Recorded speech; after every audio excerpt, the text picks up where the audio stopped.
Bitcoin hoodie guys, I'm back with another video. Life is good in KASPA land. I just think we should be trying to avoid some BS. There's going to be a lot of that in this bull market. You can see the hash rate has dipped down a little bit here. Pretty much, is getting up to over 170. It has pulled back about 160 right now. Addresses climbing back up a little bit. You can see over 14 cents. The chart's looking good.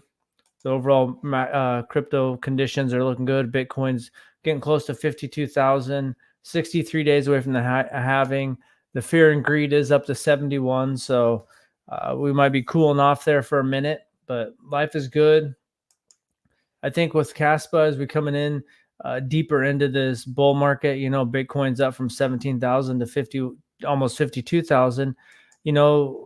Like Da Vinci Jeremy, obviously he's an OG into Bitcoin, but just because he talked about his Bitcoin back then doesn't mean that he knows everything or every project he talks about. And I know he talks about a lot of different projects, and I know that there's a video of him, and he's got the KASPA Tangent wallet.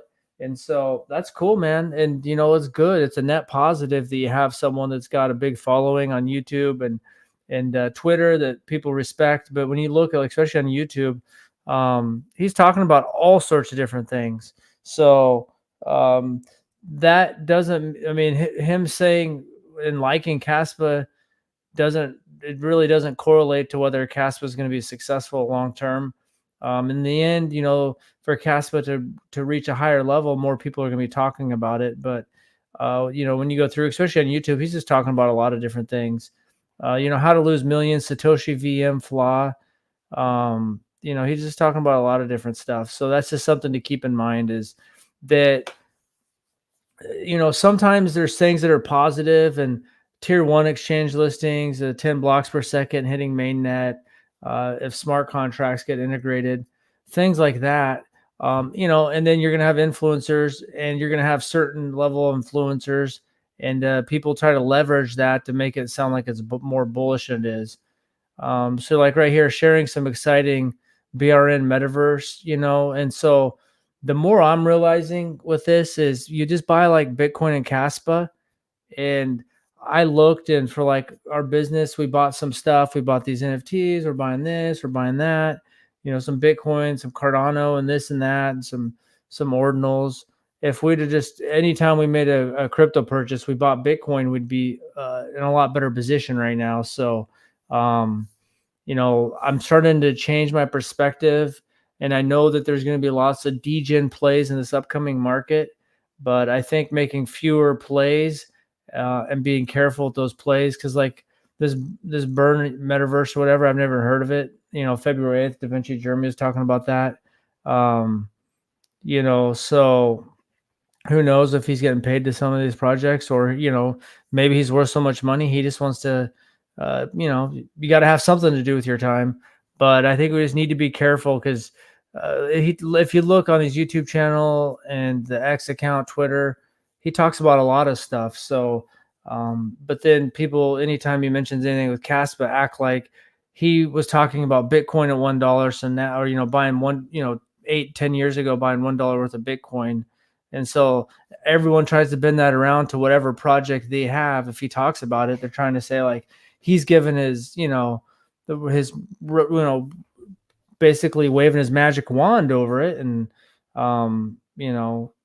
he's talking about so many different things that magic wand's not going to work. So that's just my 2 cents. When I see that, it's a net positive when you have someone with a big audience just helping get the word out, but being careful, because like this burn metaverse, yeah, maybe it goes up and does good, but most of these projects are probably not going to outperform Bitcoin or KASPA. So for me, I've changed my thesis there a little bit. Basically, just Bitcoin and KASPA. Is anything new? I got a few things left over that I'm still holding on to that I might consolidate into those 2 positions. A little bit in some Cardano. But yeah, so stay safe out there. There's a bunch of scammers and stuff that have never left crypto, but Celsius and all those things like that. And there's going to be a lot of influencers talking about all these different projects, and there are going to be projects at 10, 20x. There's not going to be as many 100x's as you think, and they're a lot harder to get. And you jump around from project to project, and your capital just dries up. So finding the ones, you can pick your own, but to me, just picking a few, and for the average person, buying into those and holding them through thick and thin, and then taking some profit at the right time is the best for me. And let me know what projects you're into. For me, I think someone shouldn't really have more than 5 main projects that they're really involved in. And right now, I'm just taking me Bitcoin card KASPA really. So stay safe out there. It's exciting times. We're closing in on the halving, and yeah, it's exciting times. We'll go up, we'll see pullbacks, and then you just basically got to keep everything you're seeing on YouTube, Discord, and Twitter. You just got to take it with a grain of salt and realize that most projects are going to not outperform Bitcoin long term. So stay safe. Thanks for watching, and have a good day.